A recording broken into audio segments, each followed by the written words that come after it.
Get out of here. Leave? I warned you over the phone. If you dare to reprimand my daughter again, you'll have to leave. You ignored my warning, so kindly get out. That's absurd. I'm shocked by Emily, my sister-in-law's unreasonable demand, at a loss for words. Seeing me silent, Emily continues her tirade. You're just my brother's wife, an outsider. Stop pretending to be part of our family. Hearing these words from Emily shatters something inside me. I had endured Emily's verbal abuse and her daughter Olivia's selfishness, thinking they were family.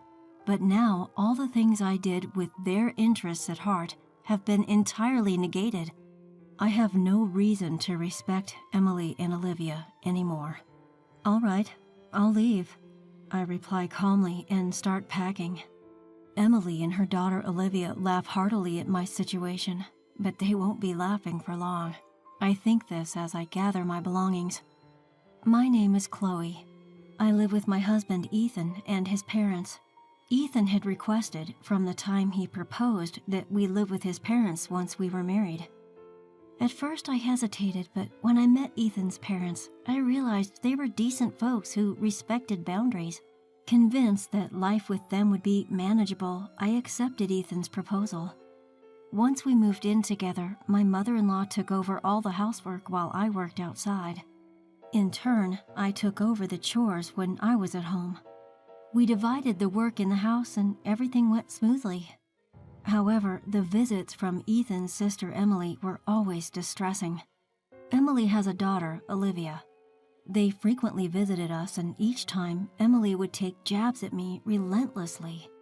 Chloe, can I get a cup of tea? I'm so tired from my part-time job and raising my child. You must be relaxed on your days off at home. I'm so jealous. Well, I also work when I'm at home. Oh, the work you do at home is insignificant. I go out to work every day and have a leadership position. Don't compare yourself with me. When it was time for Olivia to find a job, Emily often came over to complain about why Olivia couldn't find one. Olivia is excellent, just like me. The recruiters who reject her must be blind. Maybe she could broaden her job search? Whenever I tried to give advice, Emily would lash out furiously. What? What could you, who barely works, know? Shut up. It seems Olivia finally landed a job after most of her classmates did. Olivia and Emily came over to report the good news to my mother-in-law. Granny, I've got a job. Look. Olivia proudly shows off her job offer letter to my mother-in-law, who smiles contentedly. Well done, Olivia. Yeah, I didn't expect to get into such a large company in the end. The interviewer was kind from the start. Next to Olivia, Emily grins broadly. This company is a subsidiary of the company I work part-time for. My name might be known even in the parent company since I've been around a while. So, I got the job thanks to Mom, huh? It could be. The interviewer saw your name, recognized you as my daughter, and probably had a good impression.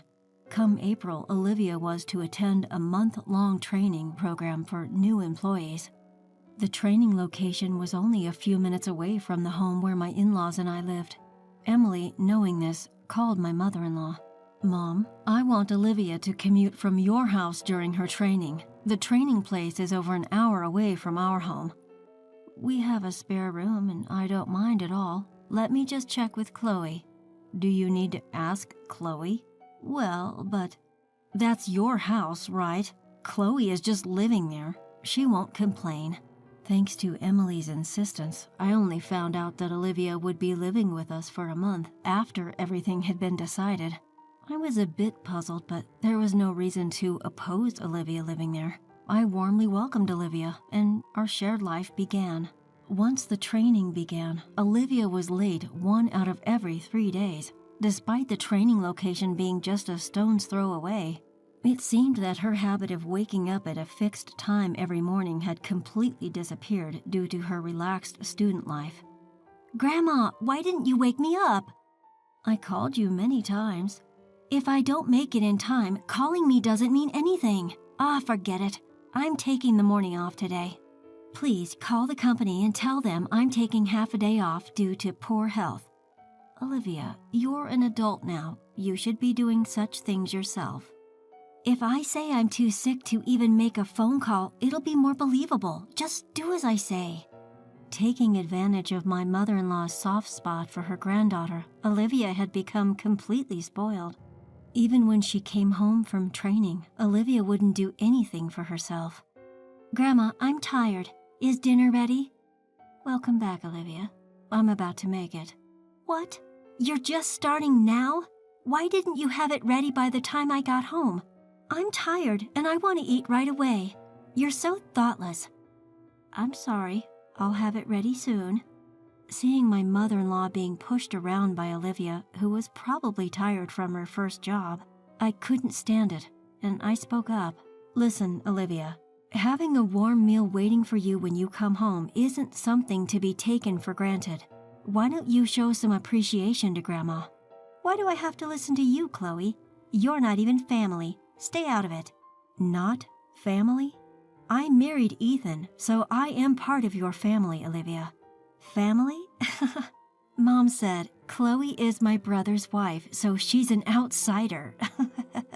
Then let me tell you, as a senior member of the workforce, Olivia, that you should take more responsibility for yourself. Waking up on time to avoid being late is a basic rule of being an adult. A senior in the workforce. Chloe, you're not even going to work every day. Wait till you're actually working hard like me or Mom before you start acting all high and mighty. Olivia seemed to completely ignore what I was saying. Then one day, when I returned home from work, I could hear Olivia's loud voice coming from the living room. What do you mean you're going out? It's unacceptable that there's no dinner when I come home exhausted. I'm sorry, but we're looking forward to our theater outing that day. Your theater outings are just fun and games. I have work. You need to cancel it. Apparently, my in-laws had informed Olivia that they were going to the theater next week and wouldn't be able to cook dinner, and this had infuriated her. I was well aware that my mother-in-law had been looking forward to this day at the theater for quite some time. However, I was worried that if things kept going this way, they might feel compelled to cancel their plans to avoid upsetting Olivia. So I hurriedly proposed a solution. Since you've been looking forward to this, you should go. I'll take care of Olivia's dinner that day. My in-laws seemed thrilled by my suggestion, but they quickly began to worry. But isn't that a work day for you, Chloe? Are you sure it'll be all right? Yes, if I arrange things now, I think I can get home early. So don't worry and have a good time. On the day of the theater outing, I left work early to come home. My in-laws happily left for their event. After seeing them off, I did some shopping for dinner and waited for Olivia's return. As always, as soon as Olivia came home, she lay down on the couch and waited for dinner. Oh, I'm hungry. Chloe, hurry up and get cooking. Olivia, let's cook together today. At my words, Olivia jumped up from the couch. What? What do I have to do? Isn't it natural to cook your own food? No way. I've been at work. I'm not doing housework when I'm tired. I've been working too. I've got the ingredients. Can't you just help me out? You, Chloe, can come home whenever you want from your easy job, and me, who has to go at a set time every day, are not the same. Just hurry up and make it by yourself. The fact that I was able to come home early today was a result of painstakingly adjusting my work schedule. But I doubted that Olivia would understand that. Swallowing my anger, I calmly tried to reason with her. Listen, Olivia, I'm not asking you to help me because I find it bothersome to cook alone. I want you to understand what it means to be a responsible adult. What? I don't need your interference. After letting the grandparents go out without asking me, you're giving me a lecture, which is super annoying. Olivia then stood up, visibly irritated, and started dialing on her phone. Mom, listen to this. Chloe keeps nagging me and she won't even cook dinner. She unloaded her complaints about me to her mother, Emily. Once she had said her piece, she handed me the phone with a triumphant smile. Mom wants to talk to you, Chloe. As I took the phone, Emily shouted at me angrily. Listen here, Who do you think you are, talking to my daughter like that as my son's wife? If you continue to cause problems for my daughter, I'm going to ask you to leave that house. It's not about causing problems. All I wanted to do was impart some sense of responsibility to Olivia as a working adult. So you're trying to lecture on being a responsible adult, Chloe? You're not even a full-time employee. How can someone who is hardly needed by the company afford to be so cocky? How can you say I am not needed, Emily? When you've been around as long as I have, you can tell at a glance who's capable and who's not. I've made sure to see off many a dead weight. Then, without a second thought, Emily added, "Just go and prepare dinner for my daughter," and hung up the phone. Olivia, sitting next to me, smirked as she looked my way. "You'd better not oppose my mom, Chloe. There's no one at work who can even admonish her. So get to making dinner already, okay?" With that, she sprawled lazily on the couch again. This mother and daughter pair, there's no reasoning with them. Left with no choice, I began to prepare the meal. "I'm so hungry because of your pointless chit-chat, Chloe." As she nibbled on the meal I prepared, Olivia mumbled complaints under her breath. Once she was done eating, she abandoned her dishes and headed back to the couch to watch TV without so much as a thank you. "Hey, Olivia, at least clean up after yourself." I tried repeating myself, but all I got was a bored look from Olivia. Suddenly, the doorbell rang. It was Emily. "Why are you here?" To my surprise, Emily casually replied, "It seemed like you didn't quite get the message over the phone, Chloe, so I thought I'd come over and tell you directly." Hearing her mother's voice, Olivia excitedly reported, "Mom, listen, just after you warned her over the phone, Chloe started lecturing me again." Hearing Olivia's words, Emily glared at me. "Looks like it was the right decision to come here after all. You're still complaining to my daughter even after everything I said." I had backed off on the phone, but I couldn't let this go. For Olivia's sake, I had to say something. It's not a complaint. I'm merely teaching her the basic manners of cleaning up after herself, something even a grade schooler should understand. Hearing this, Emily snapped at me. "There's no need for someone like you to be telling us about manners. Have you considered your own situation before lecturing about manners?" "What about my situation?" "You and Ethan can barely afford a house even with both your salaries combined. You're just leeching off this household. Why don't you change your own attitude before teaching my daughter about being a responsible adult?" "I'm not here to leech off you. As proof, I make sure to pay my fair share of the rent and living expenses every month." "Huh, I wonder. Well, it doesn't matter. Either way, you're going to leave this place." "Leave?" "I told you on the phone, if you continue to berate my daughter, you'll need to move out. You ignored my warning, so now it's time for you to go." "That's absurd." I was at a loss for words at the sheer injustice of it all. Seeing me unable to retaliate, Emily went on. "You're still an outsider, even if you are my brother's wife. Stop acting like you're part of the family." Emily's words hit me hard, and something inside me crumbled. I had put up with Emily's insults and Olivia's selfishness because I thought of them as family. I had been rejected by them despite doing everything with their best interests at heart. There was no reason left for me to restrain myself with Emily and Olivia anymore. "All right, I'll leave," I said quietly, beginning to pack my things. At the sight of me, Emily and Olivia started to crack up. Ignoring their laughter, I continued to pack when my in-laws returned home. "Oh, is that you, Emily? Chloe, what's with the luggage?" My mother-in-law's face shifts as she takes in the scene. Before I can answer, Emily chimes in. "Chloe has been lecturing Olivia while she can't even do her own job. She's become such a nuisance, we've decided to send her packing." "What?" My mother-in-law's face drains of color. "Apologize at once. And you too, Olivia." "Why should I apologize to Chloe? If she wants to be part of our family, she should ask us. Maybe then we'll consider it." Emily's statement is backed up by a firm nod from Olivia. My mother-in-law sighs deeply. You two, it's over for you. What? What are you talking about? The one who's done is Chloe, right? She's the one being cut off from our family. Emily's brazenness leaves my mother-in-law shaking. Do you even realize who made it possible for Olivia to get her job? That's me, the part-time manager. Emily tries to puff herself up, but my mother-in-law interrupts her. No, it's not like that at all. It's because Chloe, who's an executive at the corporate office, recommended her to human resources. Well, that's a lie. Chloe barely does anything. She's home half the week. Facing the confrontational Emily, I reveal the truth. I often attend executive meetings online, so I work from home. Then, did Chloe really get Olivia her job? I really wanted Olivia to find a job on her own, but she begged me for help. Why didn't you say anything?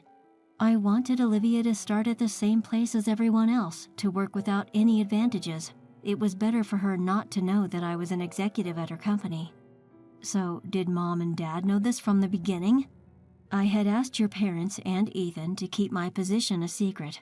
Emily, since you always assumed I was incompetent, you never showed interest in my work, so there was no need to tell you. So you're telling me I've been disrespecting an executive at my own company this whole time? Olivia, now aware of the truth, goes pale. That's right. Thanks to my concealed identity, I got to learn a lot about how new employees like to fake illness and such. Please don't tell anyone about this, I coldly say to the desperate Olivia. You know, I thought I'd let it slide because it's a family matter, but it seems I'm not considered family to you two, so I can't stay quiet if it's something that will harm the company. But I will be assigned after the training. Exactly, Olivia. You're lacking awareness as a working professional. Moreover, you're not willing to accept others' opinions. We can't let you interact with customers with this attitude. Emily, in her panic, clings to me. I'll take back what I've said. Olivia is Chloe's adorable niece. Don't report anything that would harm her situation. Emily, don't you think you should worry about your own role? What? Your part-time team's high turnover rate has been repeatedly brought up in the parent company's meetings. If it comes to light that you, as the manager, are forcing part-time employees to quit, it's going to be a big problem. Emily remembered her own words and her face tightened. Wait, that's a misunderstanding. I was just guiding the unproductive part-timers, and then they quit on their own. I'm not responsible for this. Well, that can be investigated. We have a meeting next week with your company's board members. We'll report this and have it thoroughly examined. No way. My hard-earned managerial position? Afterwards, I decided not to leave the house after being persuaded by my mother-in-law, but I did report Olivia and Emily to the company. Olivia ended up attending a training center in the mountains for retraining for 6 months, while her peers were assigned positions one after another. It seems she was thoroughly drilled on the basics of being a professional. Emily's workplace underwent an audit at my direction. With complaints from other employees and testimonies from those she had forced to resign, it was found that Emily was using her position of authority to cause a lot of stress to those around her. As a result, Emily was fired. Emily seems to have started a new job to cover her living expenses. However, since she's only ever worked at one place before, she's having a hard time getting the hang of her new job. Despite this, she still acts high and mighty and seems to be on the verge of getting fired from her new job as well. At this rate, her life will likely continue to be difficult. On the other hand, I continue to live peacefully, sharing household chores with my in-laws, as usual. This incident seemed to have taken quite a toll on my mother-in-law. Chloe, I'm sorry. Because I've spoiled Olivia and Emily, I made you go through such unpleasant experiences. No, it's fine. I was happy that you stood up for me. Having had a good talk with my in-laws, I feel that our bond is even stronger than before. Even though my sister-in-law turned out to be a challenge, I look forward to continuing to live with my mother-in-law, maintaining our good relationship.